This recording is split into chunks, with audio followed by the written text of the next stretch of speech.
Hello and welcome to another edition of the Plus One interview. And today we got a special guest with us, CBS Sports, Mr. Do It All, Justin Walters. How are you doing, sir?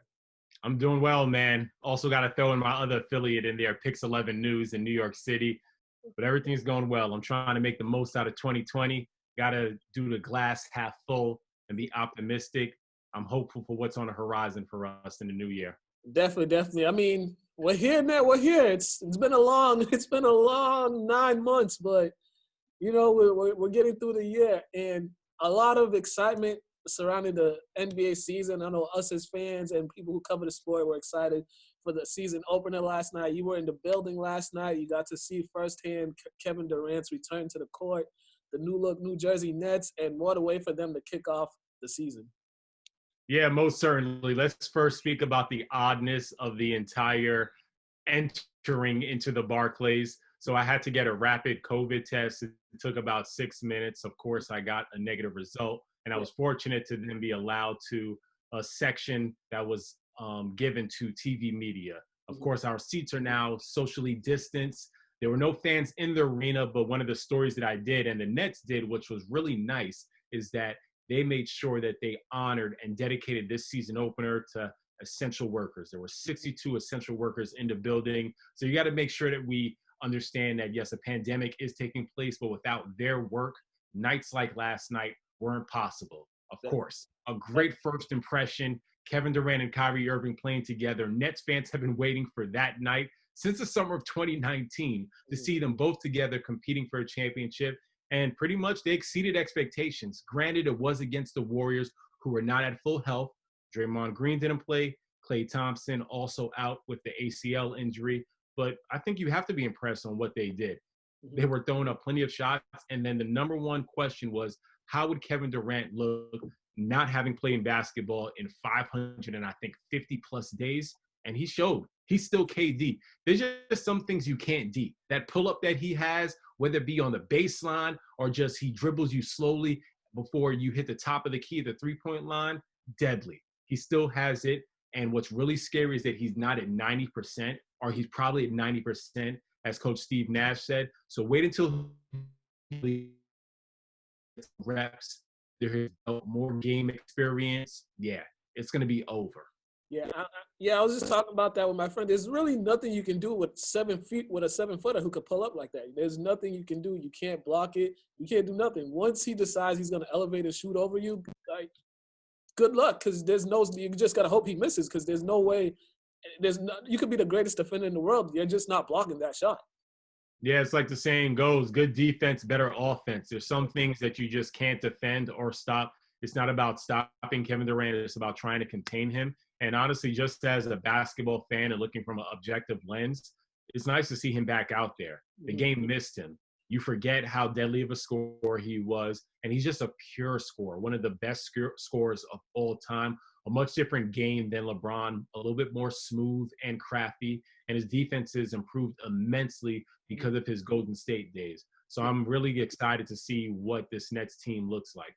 Yeah, and looking at this Nets roster, I look at their roster and I'm saying to myself, these guys have every position locked down on every level, and they have two guys that when you sit Durant and Kyrie down at the same time, they could carry the scoring load when those two guys are out, and Karis LeVert and Spencer Dinwiddie, because those two guys, they've shown that they can create for themselves and they can create for others. And Spencer Dinwiddie, he's shown the ability to control the offense, to lead a team. So when you have Durant and Kyrie on the bench and you bring in those two guys, it'll be like the offense doesn't miss a beat. And then add Joe Harris. I think he led the league in three-point percentage, or was in the top 5 last year, shooting about over 40% last season. Those three guys right there, those are the guys, the glue guys that players like Kevin Durant and Kyrie Irving need for them to get to that level to play for a championship. Yeah, I think it's also important that we don't overanalyze and just quick to rush to judgment just because this is a small sample size. It's one game. There are going to be 72 games this year. Also worth noting that both KD and Kyrie will not be playing all 72. You mentioned some of those glue guys earlier that aren't going to get as much of the publicity, but they are extremely important. And they're going to have an opportunity to show what they're made of when KD and Kyrie are not playing. This Nets team was forced to grow by fire last season, having Kyrie leave to a shoulder impingement, and then Harris leading the team, them getting a chance to play in the postseason, even though it's very short existence because they got bounced out by Toronto. Still, that experience was valuable. They're going to need Joe Harris to knock down those quick threes, for Harris to control the second unit. I'm still not sure if he's going to be part of that second unit full time. Last night's starting lineup had Spencer Dinwiddie in the starting lineup. I think Harris may eventually go and take that position because I think it's a really solid lineup. If you got Kyrie at the 1, Joe at the 2, 3 Harris, 4 KD, and DeAndre Jordan 5. And who knows, you can flip-flop between DeAndre Jordan and Jared Allen. Yep. So there's going to be a lot of mix and matching. And remember, Steve Nash is a first-year head coach. He's going to be learning on the job. Unfair or fair, this season is about title expectations. There's an urgency to win. There are 4-year deals, or this is the second of a 4-year deal for Kyrie and KD. But Brooklyn, if they want to turn New York into a Nets town, this is going to be the first step of them controlling the first season of what everyone expected them to be. We've been waiting for this for a while. Yeah. And what I noticed with Steve Nash in this coaching position, making his debut, is he just kept it simple. You know, sometimes when coaches, they get in a new position, their first-time coaches, they kind of oversimplify, overthink the game. But Steve Nash, he looked as if just like, I'm just gonna keep it simple. Make sure my guys, my scorers get the ball, and everybody else just do their job. And he doesn't overcomplicate what they need to do on the offensive and defensive side of the ball.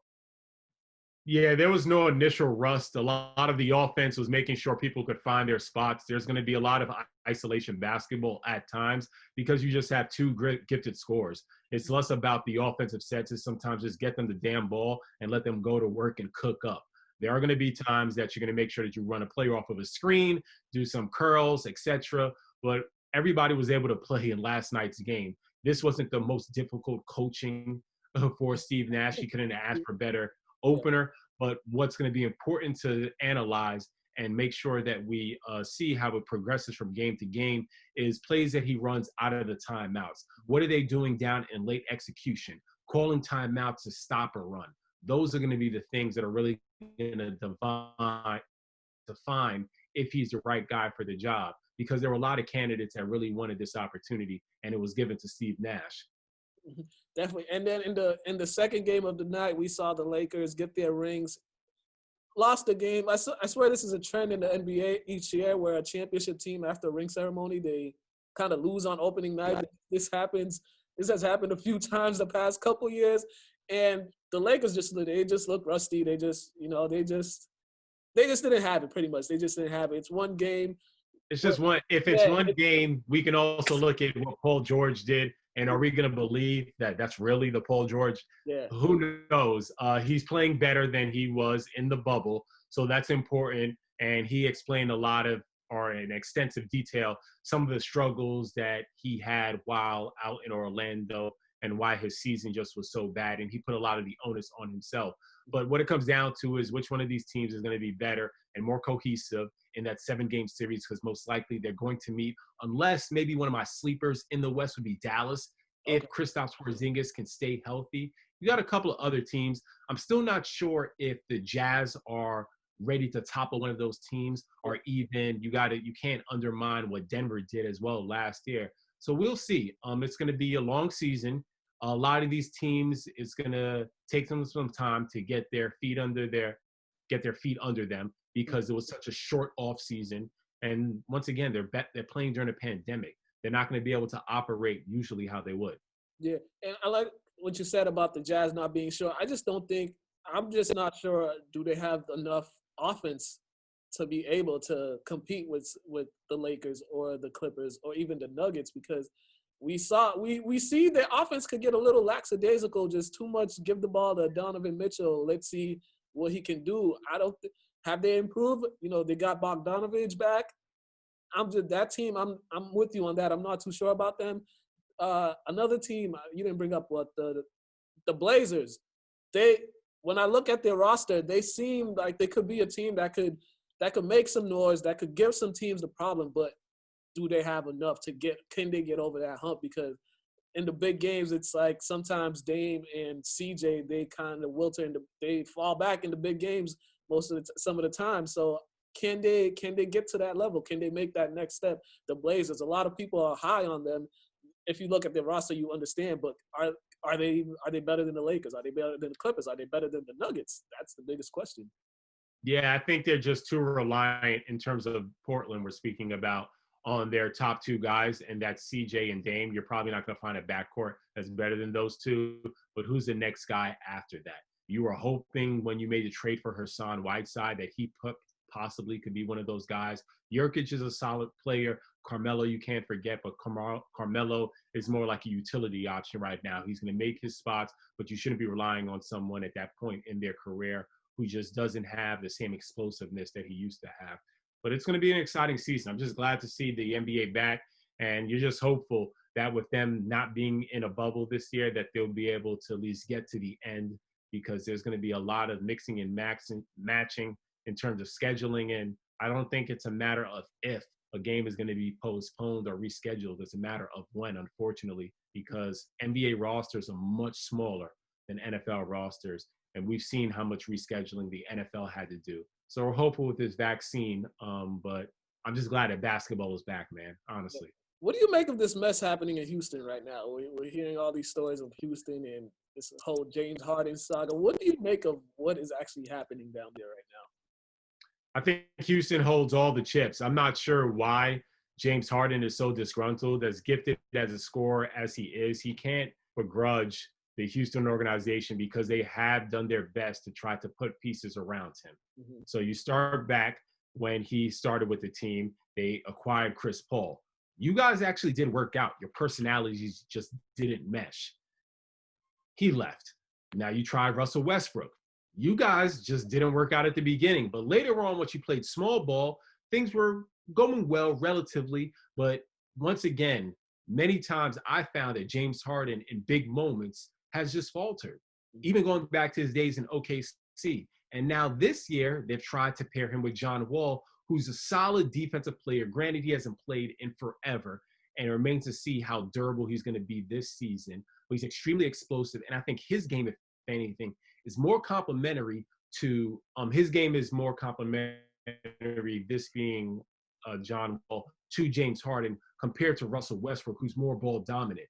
John Wall's a much better distributor than him, but he wants out. I don't know who he thinks is going to trade the boatload for him. The Nets, I wouldn't touch him with a 10-foot pole easily. Yeah. When I saw those rumors coming out, I was like, don't make that mistake. Just don't do it. Yeah, and then so you handle the West quickly with the Eastern Conference. Who do you think, right? Who do you think, who are your top three teams in the Eastern Conference that you think will have a chance at getting to the finals? Milwaukee, Brooklyn, and then if we're going to go for a third, I'll say Miami. Mm-hmm. I think it remains to be seen if Miami can go on another run, because they ended off very strongly and they were always a scary team to play with, and they match up well, especially against Milwaukee. But can they stay consistent? How does Tyler Hero take that next step forward? How does Jimmy Butler keep this team together? Goran Dragic got hurt down the end. If he has a full season, maybe they could keep it going. And then Bam Bam just got that contract extension. So I think that overall they have a core group, but that's easily probably the top three teams. Mm-hmm. Health-wise, of course, it's going to be making sure that KD and Kyrie are good, and there's going to be a game restriction for him or limits for restriction. And then Milwaukee, man, I'm hoping for Giannis. But honestly, I was thinking about different comparisons of what his career could look like. And I think at fault, because he's such a loyal guy, he could turn into a KG. He can stay there for a long time and not get a championship until later on. Or another comparison could be Dirk Nowitzki, who was a great player, but it wasn't until later on that he beat the Miami Heat squad with Dwayne Wade and LeBron, and they came back down from, I think it was like 2-1 or something. Yeah, that was the year with JJ Barea and other players, even Tyson Chandler. But yeah, I don't know, man. I don't know if him, Chris Middleton, and who else have they now had? Drew Holiday. Drew Holiday. Thank you. Are the formula. It's something different. I would definitely take Drew Holiday over Eric Bledsoe, but I'm not sure if that's it. Still, it's going to be tough. But Yeah, man. And then one last team is the Sixers. That's another team with a lot of question marks. They're part of the Harden rumor. New head coach in Doc Rivers. Return pretty much the same guys. You add in a couple shooters. You add in Danny Green, and you add in Seth Curry to surround Joel Embiid. But the biggest thing with the Sixers is, will Ben Simmons shoot the ball? Because that's one of the things that's holding him back, is his inability to shoot the ball, and Embiid's inability to constantly be engaged in a basketball game. I think it's real easy to piggyback on that and jump on the bandwagon and let's all attack Ben Simmons, but it's just not about him. Embiid can use some improvement. Tobias Harris isn't an A option on teams, but he's getting paid like one. So you would hope that he can take his game to a next level or find different parts where he can pick apart. But on paper, his roster looks good, but sometimes the best team doesn't always comprise the best talented individuals. You have to find out who is a group that mixes together. And that's one of the difficulties that even like the Lakers are going to have to go through, because Rondo isn't there. You got Dennis Schroeder, and you have Wesley Matthews and new players. So everyone's going to have to find their points, find their parts on the court or spots on the court. But just because you look at a roster and see that they have the best group of players doesn't mean that that group meshes well together. And that's what the Sixers have dealt with year after year, is that, man, it's like, it's just not working right now. Definitely. Yeah, definitely going to be an intriguing season. I'm very excited about this season. It's going to be one of our better seasons, the better seasons that we have, because I think it'll be very competitive just because the circumstances, and there's no fans, which will be easier for some of the younger players, the rookies, to when they get in the game, nobody harassing them and stuff like that. I think that'll make it easier. So this season is definitely going to be an interesting season. Yeah, most certainly. I'm beyond excited, and I'm hopeful that we can do our best to walk this tightrope all the way to the end. But the fact that basketball is back is beyond a blessing. But yeah, there's a lot of intrigue this year with teams knowing that pretty much everybody's back at full health. Obviously with the Nets, and then the Lakers trying to do a two-peat, the Clippers hoping that they have a resurgence with the new head coach. Yeah, this year is going to be special. Yeah, definitely. All right, Justin, please let them know where they can find your work, plug in your social media, all that good stuff. All the channels. It's Justin Walters TV, Instagram, Twitter, Facebook. Appreciate the follows. I follow back for the most part. I love questions. Engage me, whatever it is, man. All right, man. Justin, thank you once again, man. Maybe we'll have a conference next year. We all see each other. Who knows? But until then, man, have a happy holidays. You and your family be safe out there, man. Yes, sir, man. And please get that Christmas shopping out of the way. I'll do it. I'll get it done. I'll get it done. You guys have been watching the Plus One interview. That's Justin Walters. I'm your host, Kyle Kabongo. Have a great day.